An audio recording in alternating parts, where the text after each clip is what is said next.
విశాఖలో వింత పక్షులంటూ సోషల్ మీడియాలో హల్చల్ చేస్తున్న వీడియోపై అటవీ శాఖ అధికారులు స్పందించారు.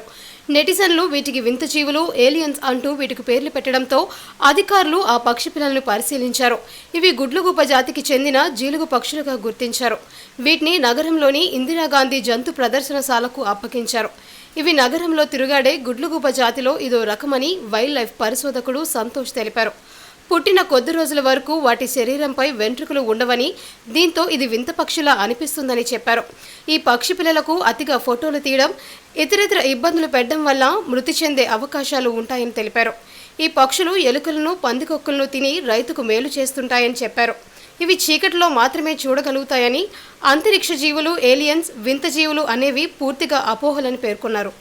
ఈ అటవీ శాఖ వారికి ఇన్ఫర్మేషన్ రావడం వల్ల ఈరోజు ఈ వింత జీవులు అని చెప్పేసి వైరల్ అవుతున్న ఈ చూసి తీరా ఇవి పట్టుకునేటప్పటికి ఇది తెల్లగొడ్డలుగా తేలిందండి.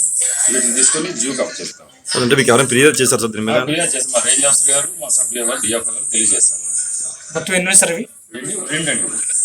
ఇంకా ఎక్కువ ఉండే అవకాశం ఉన్నా సార్? లేవండి. ఇంకా వీటిలో ఎక్కడ భద్రపరిస్థితి తీసుకెళ్తారు? జూలో తీసుకెళ్తాం.